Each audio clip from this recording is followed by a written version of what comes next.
Vous avez déjà remarqué que les news de la télévision, c'est toujours des choses négatives. La tristesse, la galère, la peine, une histoire de pleurs. Très rarement des bonnes nouvelles en tout cas. Eh bien écoutez, ici on parlera des bonnes nouvelles aujourd'hui. Alors quelles sont les bonnes nouvelles autour du monde? Une très bonne nouvelle venant du Kenya. Le Kenya est là sur la carte. On ne peut pas estimer que tout le monde sache où se trouve le Kenya. Écoutez, c'est ça, c'est simple. Un ancien soldat britannique accusé de meurtre de la Kenyane Agnes Wanjiru en 2012 s'est vu refuser la libération sous caution à Londres, alors que le Kenya poursuit sa demande d'extradition pour qu'il soit jugé. Bravo!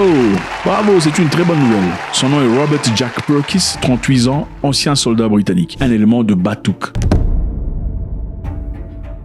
Batouk signifie British Army Training Unit Kenya. Il s'agit du plus grand contingent de l'armée britannique en Afrique, basé à Nyanyuki au Kenya. Le Kenya a été colonisé par les Anglais. Après l'indépendance dans les années 60, les Anglais, avant leur départ, ont demandé de garder des militaires au Kenya. Parce qu'on ne sait jamais. C'était ça le deal. Et Batouk était né. Depuis lors, ils ont toujours été là. Et très généralement, quand ils ont besoin de faire des entraînements liés aux jungles, tout le bazar, la forêt, c'est au Kenya qu'ils vont le faire, à Batouk. Mais malheureusement, Batouk a une très mauvaise réputation. Depuis très longtemps, ils sont accusés de beaucoup de choses, de viols, de meurtres, de braconnage et beaucoup d'autres choses. Alors ce monsieur Robert James était un élément de Batouk. Ils étaient là, évidemment, pendant leur entraînement. Et c'est alors là qu'il rencontra une jeune fille.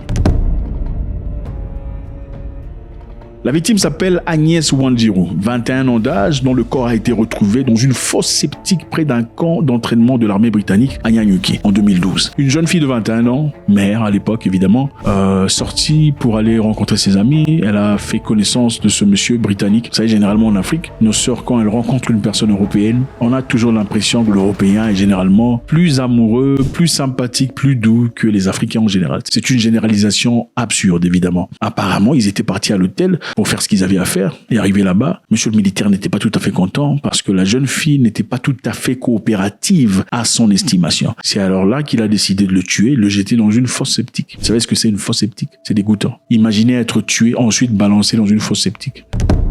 Depuis 2021 jusqu'à aujourd'hui, personne, rien n'a été... nous n'avons vu aucun rapport issu de l'enquête. Bien que les autorités disent qu'elles en sont à des stades avancés, nous ne savons pas ce que sont ces stades avancés, car il s'agit d'une affaire de dissimulation massive.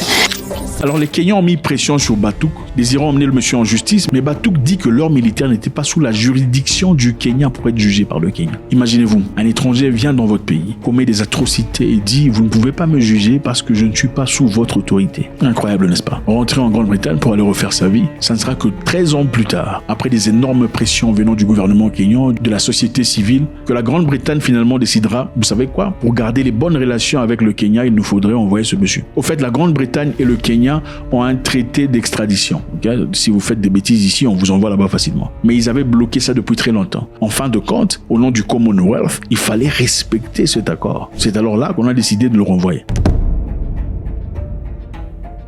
Purkis a été arrêté au Royaume-Uni après qu'un mandat d'arrêt a été émis au Kenya en septembre 2025. Il a été accusé du meurtre brutal de Wanjiru. Des rapports indiquent que d'autres soldats auraient affirmé qu'il avait avoué la nuit même de sa mort. Donc le monsieur, après avoir tué la fille, rentré chez lui au baraque, a finalement dit à ses amis, bon écoutez, tu vois la fille avec qui je suis parti là, j'ai tué, hein, je lui ai demandé de faire des trucs qu'elle voulait pas, et puis avec l'argent que je lui ai donné, écoute, j'ai tué. Ce sont ces mêmes amis qui ont avoué ce qu'il a fait. Alors l'équipe de défense de Purkis a affirmé devant le tribunal qu'il n'avait aucune intention de croire qu'il tenterait de s'enfuir s'il était libéré sous caution. Ils ont apporté 15 000 livres sterling pour qu'il soit libéré sous caution. Alors ces 15 000 livres sont considérés comme garantis, c'est-à-dire quand le temps viendra pour qu'il soit envoyé au Kenya, son équipe viendra récupérer les 15 000. C'est une façon de montrer la bonne foi pour qu'il soit en liberté. Mais le tribunal, évidemment, a dit non, monsieur, vous restez en prison jusqu'à votre départ. Une bonne nouvelle ou pas? Voilà. Je pense que c'est une bonne nouvelle. C'est bien triste que la fille Wanjiru ne soit plus et que sa fille soit orpheline, mais c'est une bonne nouvelle de voir que la justice sera servie. Et maintenant, nous partons au Nigeria. Dans notre série de bonnes nouvelles au Nigeria, au moins 50 écolières enlevées dans une école catholique de l'État de Niger ont réussi à s'échapper et retrouver leur famille. Malheureusement, sur 300, il y en a encore 250 qui sont portés disparus. C'est bien, c'est très bien de voir ça. Je vous rappelle que le Nigeria n'est pas tout à fait un très beau pays. Je suis désolé de vous le dire. C'est bien, la musique est bonne. Il y a Burna Boy, il y a Davido, il y a Wizkid et tout le bazar. La musique, elle est géniale. Mais la réalité du Nigeria, il y a 1000 lieues de génial. le Nigeria compte beaucoup de kidnapping. En effet, pour y vivre convenablement, il faut avoir des bodyguards ou des militaires carrément armés. Et généralement, ces gens vont chercher des filles dans des écoles, dans des maquis, dans des internats et prennent ces jeunes filles. Vous pouvez vous imaginer pourquoi on les prend. Et ces assaillants sont des gens censés pourvoir une religion. C'est quand même bizarre de voir ce qu'ils font comme acte. C'est très bien de voir que 50 filles soient retrouvées, mais il y a une question qui se pose. Il serait logique d'entendre dire sur 300 qu'il y ait 2 personnes enfouies, 3 ou 4 ou 5 personnes évadées. Sur 300 enlevés, 50 se sont évadés sans que personne n'ait tiré quelque part. Il y a quelque chose qui cloche. Il y a des gens qui posent des questions en disant est-ce que le gouvernement nigérian n'est pas au courant de cette histoire? Parce que rappelez-vous, il y a quelque temps, Trump mettait la pression en disant que le Nigeria devrait faire un travail énorme pour pas seulement arrêter les tueries des chrétiens, essayer de résorber le problème de kidnapping. Est-ce une façon pour le gouvernement nigérian de pouvoir prouver au monde, écoutez, après que Trump eut mis de la pression sur nous en tant que gouvernement, regardez, on a récupéré 50 filles. Ce serait une très bonne propagande positive, n'est-ce pas? Ce serait aussi une façon d'envoyer un message clair au monde disant nous sommes en effet capables de résorber nos propres problèmes sans l'implication de qui que ce soit. Alors, je veux savoir ce que vous pensez. Est-ce que vous pensez que 50 écolières ont pu s'évader? Ils ont pu disparaître des yeux de ces assaillants facilement comme ça, sans que personne n'ait tiré sur elles? Ou bien vous pensez peut-être que quelqu'un a payé de l'argent quelque part pour qu'elle soit libérée, mais sous couvert de s'être échappée? Ok, dans cette série de bonnes nouvelles, on va aller en Thaïlande. En Thaïlande, un truc malade s'est passé. En fait, une femme de 65 ans a été retrouvée vivante dans son cercueil avant sa crémation. Imaginez-vous dans un temple, vous vous réveillez, on frappe dans un truc comme ça, vous ouvrez les yeux, vous le réveillez, vous regardez, on est juste à 2 minutes de votre crémation et vous vous réveillez. C'est une histoire malade qui est réelle au fait. Son frère a déclaré qu'elle était malade depuis environ 2 ans et que la dernière fois, elle ne semblait ne plus respirer. Alors, il a décidé de la transporter à 500 km à travers le pays dans un hôpital à Bangkok où elle avait exprimé le souhait de faire des dons de ses organes. Donc, son frère a fait 500 km à voiture pour l'emmener quelque part puisque sa sœur a dit qu'elle était donatrice d'organes. Vous savez ce que c'est? Ceux qui font des dons d'organes. C'est officiel maintenant. On peut mettre ça dans un permis de conduire disant je suis donneur d'organes. Il y a des gens qui donnent leurs organes. On donne les organes évidemment pour aller pour aider la vie de quelqu'un en difficulté. Votre foie, vos poumons, votre cœur. Si vous mourrez, on peut le transférer à une autre personne qui en a vraiment besoin. Bon, moi je trouve ça très noble pour ceux qui veulent le faire. Je ne pense pas être l'un de ces personnes. Est-ce que j'en prendrais si j'en avais besoin? Oui, certainement. Mais est-ce que j'en donnerais?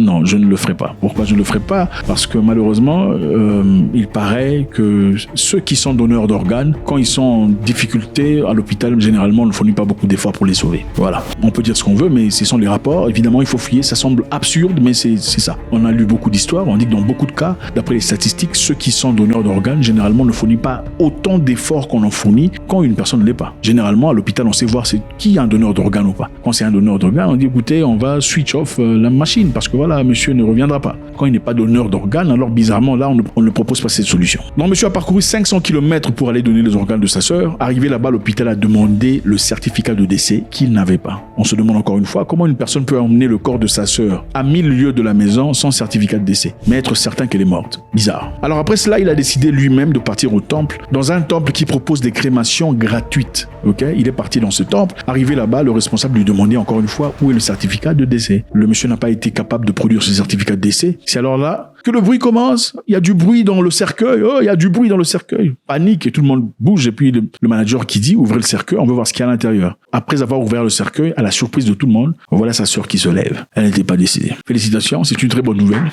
Mais je pense que le frère doit être investigué. Il faut savoir qu'est-ce qui s'est vraiment passé. C'est quand même bizarre. Donc voilà ce que c'est. Fini les mauvaises nouvelles. Dans notre série des bonnes nouvelles aujourd'hui, évidemment, l'ancien soldat britannique arrêté va être transféré au Kenya pour aller faire face à la musique. Très bonne nouvelle en tout cas. 50 jeunes filles ont pu s'évader au Nigeria après avoir été kidnappées par des hommes dangereux. Est-ce qu'ils ont vraiment pu s'évader ou ça a été manigancé? Point d'interrogation. Faites-moi savoir ce que vous en pensez, c'est toujours avec beaucoup de plaisir. God bless.